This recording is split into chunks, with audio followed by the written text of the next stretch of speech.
Nobody in that studio was ready for what happened next. It was Wednesday, March 5th, 1975. NBC Studio One, Burbank, California. The Tonight Show with Johnny Carson had been running for 47 minutes. The audience, 327 people, had laughed on cue, applauded on cue, done everything a Tonight Show audience was supposed to do. Johnny Carson was in his chair, one leg crossed over the other, the way he always sat when a guest was wrapping up, and the whole evening was coasting toward its comfortable end. Clint Eastwood was on the couch to his left, leaning back, relaxed, the way a man leans when he has done 500 interviews and learned exactly how much of himself to give and how much to hold back. The cameras were rolling. 40 million Americans were watching from their living rooms. Then a man in the fourth row stood up. He was not dressed for television. He wore an olive drab army jacket, the elbows worn thin, an American flag patch stitched to the left shoulder. A military cap pulled low over a face that had seen things the rest of that room had only ever seen in the movies. His hands, calloused, scarred, the hands of a man built for carrying weight, were shaking. Not from nerves, from something heavier than nerves, something that had been building for 6 years and had finally run out of room. He walked to the standing microphone in the aisle, without asking permission. He looked at Johnny Carson once, a single nod, brief and respectful. Then he turned to face Clint Eastwood. He said 5 words, 5 quiet words, and Clint Eastwood, the hardest man in Hollywood, put his hand over his mouth, and something behind his eyes opened that was never supposed to open in public. The floor director took 1 step backward, the cameras kept rolling, and nobody in that control room made a single sound. But to understand why 5 words from a stranger shattered a man who had spent 20 years being unshatterable, you have to go back to a hospital ward in 1968. To a Tuesday afternoon nobody photographed.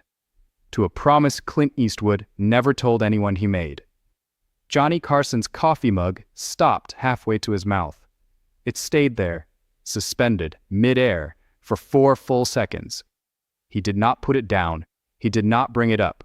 He simply held it, frozen, while his eyes moved from the man at the microphone to the man on the couch, and back again, reading the space between them the way a man reads a room when the room has suddenly become something else entirely. Doc Severinsen had turned around in his chair. The musicians behind him had gone still. The floor director, a man who had worked 300 Tonight Show tapings and prided himself on having seen everything, had taken 1 step backward and was standing against the wall with his clipboard hanging at his side. The audience of 327 people who had been laughing 40 seconds ago were not making a single sound, not a cough, not a whisper, not the rustle of a program being nervously folded. That is how you know something real is happening. You feel it in the silence. Look at Clint Eastwood's hands. They were resting on his knees exactly where they had been for the last 20 minutes of a smooth, professional interview. They had not moved, but the knuckles were white. Not performer white, the white of a man applying pressure from the inside. Then his right hand came up slowly and covered his mouth. That face, that jaw, that expression the whole country recognized from 20 years of movie posters. The hand of a man holding something in that was already halfway out. Clint Eastwood had built an entire career playing men who could not be broken. The Man with No Name, Josie Wales. Men who absorbed the world's punishment and returned it without flinching, without explanation, without asking anyone's permission to survive. That was the character America loved. The man who did not bend. He was bending now, not breaking, bending.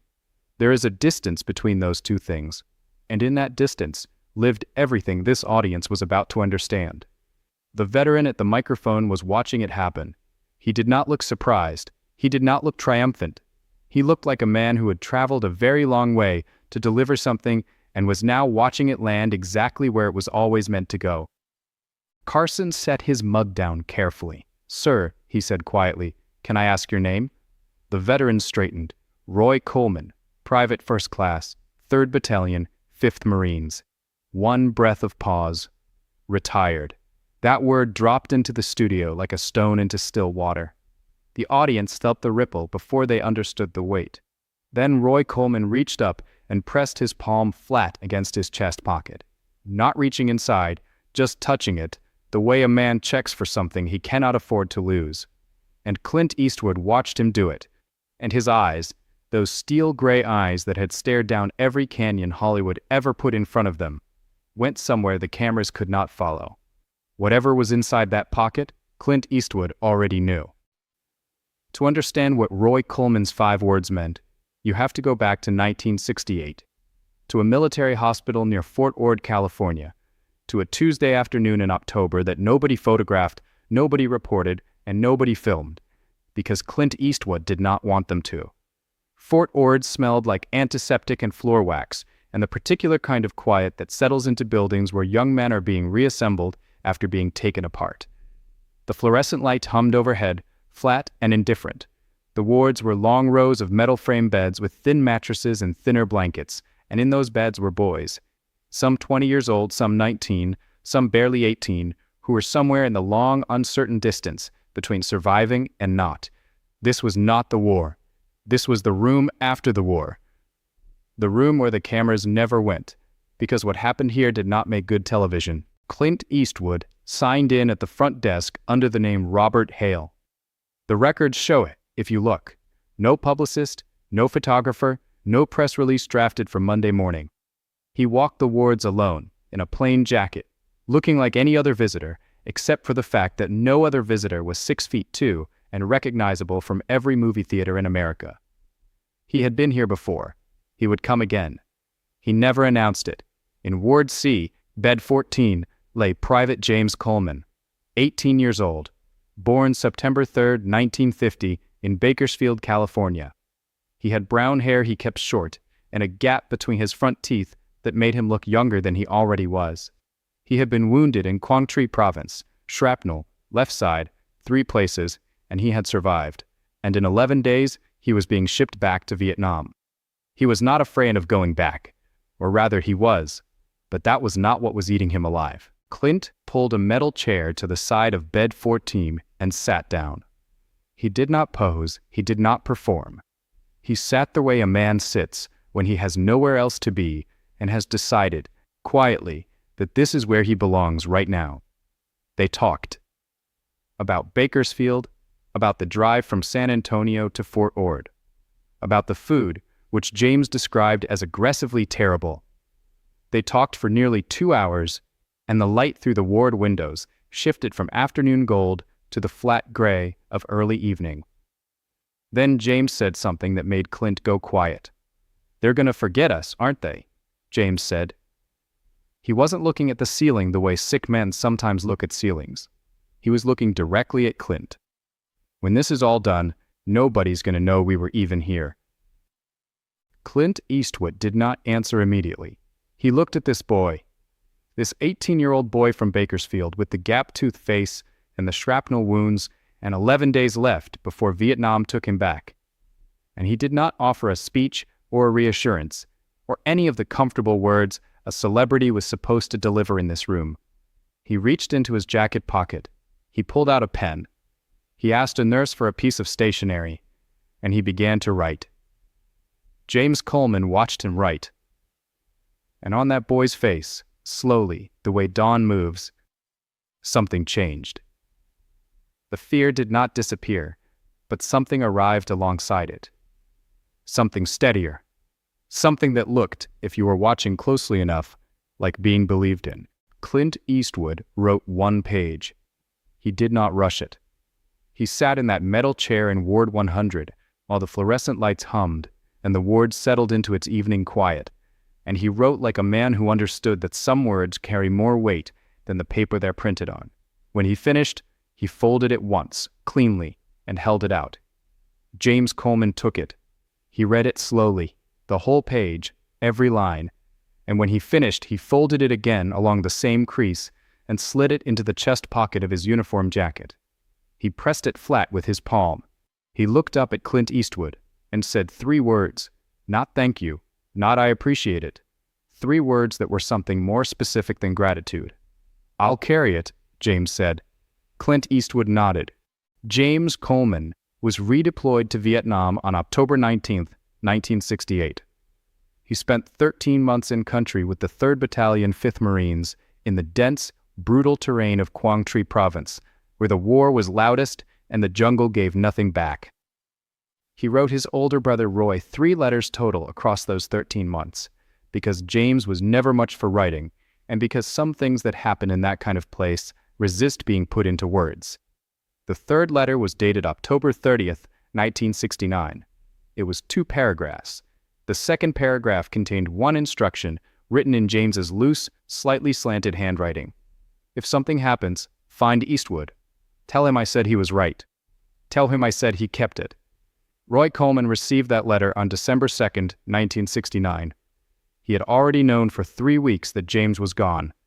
Private James Coleman was killed in action on November the 3rd, 1969, in Quang Tri Province. He was 19 years old. Roy came home from his own 2 tours in 1971. He came home with a Purple Heart, a discharge paper, and a folded letter in his chest pocket that was not his, but that he carried like it was. He tried Bakersfield, it didn't hold. He tried Sacramento, then Fresno, then a VA housing unit in Van Nuys, Los Angeles. He worked when he could. He kept the letter. Then, on a Friday night in 1973, Roy Coleman sat in a plastic chair in the VA recreation room in Van Nuys and watched High Plains Drifter on a television bolted to a wall bracket. It was a Clint Eastwood film about a ghost who returns to a town that forgot what it owed the dead. Roy watched the whole thing without moving. When it ended, he sat in the empty room for a long time. Because the man on that screen was not a stranger. The man on that screen was keeping a promise, not with words, not with announcements, but with the work itself. Frame by frame, film by film, the forgotten men of that war rendered visible in every quiet, unbreakable character Clint Eastwood chose to play. Roy watched The Outlaw Josie Wales in 1976, but that was still a year away. He had been carrying a debt that was not his. A letter written by a man who never knew whether it mattered, addressed to a boy who carried it into a jungle and never came back out. And on March 5th, 1975, Roy Coleman put on his army jacket, the one with the flag patch, the elbows gone thin, and he drove to NBC Studio One in Burbank. He waited in line for a standby ticket. He sat in the 4th row. He waited 47 minutes. And when Johnny Carson said, "One last question," Roy Coleman stood up.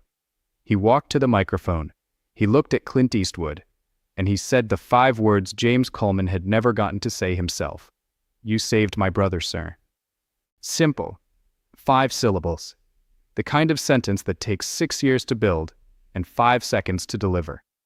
But inside those 5 words lived a Tuesday afternoon in October 1968, and a boy with a gap-toothed smile pressing a folded letter against his chest, and a promise kept so quietly that the man who made it had spent 7 years believing no one on earth knew he had made it. He was wrong. The studio did not react, not immediately, not the way studios react to surprise guests or punchlines, or the kind of planned emotional moments that producers script into the rundown. This was different.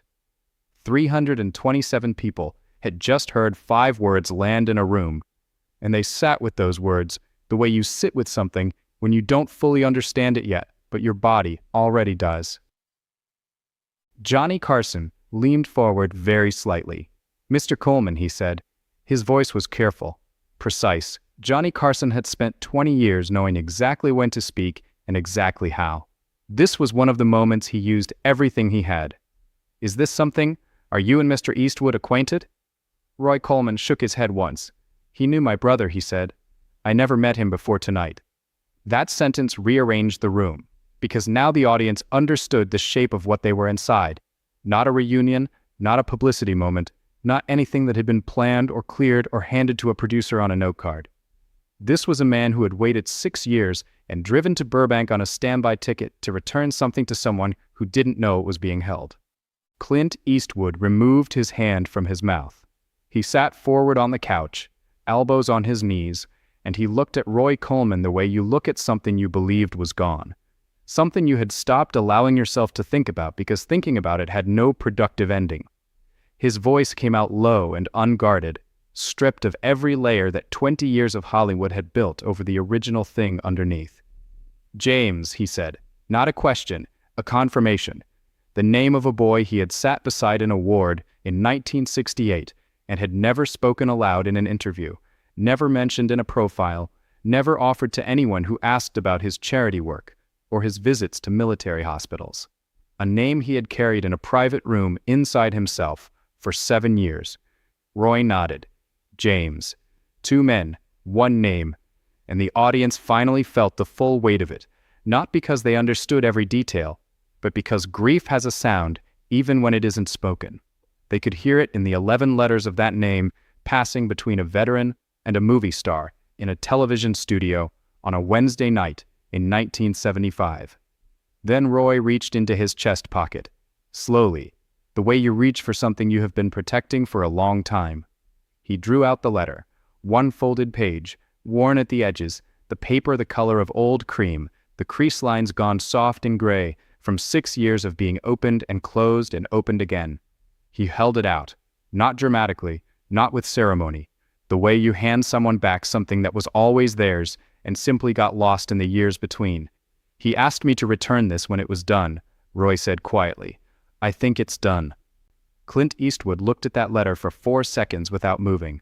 4 seconds of live television that the control room director later said he came within 1 breath of cutting and didn't. Because some moments you recognize as you're standing inside them. Some moments you know, without being told, that you do not interrupt. Clint Eastwood stood up, not quickly, not dramatically, the way a man stands when he has made a decision that has been a long time arriving and is no longer willing to let another second pass without acting on it. He rose to his full height, 6 feet 2 inches of a man the whole country thought they understood, and he crossed the 4 feet of studio floor between the couch and the microphone where Roy Coleman was standing. He took the letter with both hands. He held it the way you hold something irreplaceable. He did not open it.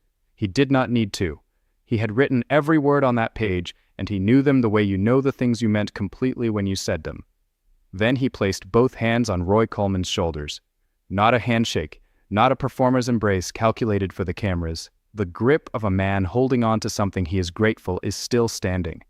Roy Coleman, who had survived 2 tours, who had rebuilt himself piece by piece in VA housing in Van Nuys, who had carried his brother's last instruction for 6 years without putting it down once, let out a breath, a long, slow breath, the kind that carries 6 years of weight out with it. Clint's voice came out in 4 words. He made it count. Roy nodded once. "Yes, sir," he did. That was the explosion. No music swelled. No dramatic sting from the band. Just 2 men standing 4 feet from Johnny Carson's desk on the other side of the same grief, having just closed something that had been open for 6 years. Carson did not speak for 11 seconds. The cameras held, and in the control room, the director sat with his hand near the commercial break button and did not touch it. Because you do not cut away from something true. You let it breathe, you let it finish, you let it be exactly what it is. If this moment means something to you, if it reminds you of someone you've been meaning to call, something you've been meaning to say, you already know what to do. After the cameras stopped, Clint Eastwood stayed. The audience filed out. The crew broke down the set. Johnny Carson shook Roy Coleman's hand at the desk, held it for a moment longer than a handshake requires, and said nothing, because Carson understood, better than most, that some moments are not improved by words. The studio emptied, and Clint Eastwood sat in the audience seats with Roy Coleman for 45 minutes. No cameras, no crew, just 2 men in an empty television studio in Burbank, talking about a boy from Bakersfield with a gap-toothed smile who had pressed a letter against his chest and walked back into a jumble. The following week, Clint made 1 phone call, not to his publicist, not to his business manager. He called the Veterans Administration office in Van Nuys. He arranged for Roy Coleman to be moved from group housing to a private unit. He never attached his name to it. Nobody announced it. The only reason it is known at all is because Roy Coleman spoke about it once in 1987 in a small Veterans Journal interview that almost nobody read. Clint kept the letter. He carried it the way Roy had carried it, quietly, without explanation, in a private place. And in every film he made after that night, in every unbreakable man he put on screen who refused to let the forgotten stay forgotten. James Coleman rode along, 19 years old, Bakersfield, California, still carried, still counted. Some promises don't need an audience to be kept. They just need to be kept. If this story moved you, hit that like button, subscribe and turn on the bell. Every week, we find the people who kept it quiet. We make sure they are not forgotten either.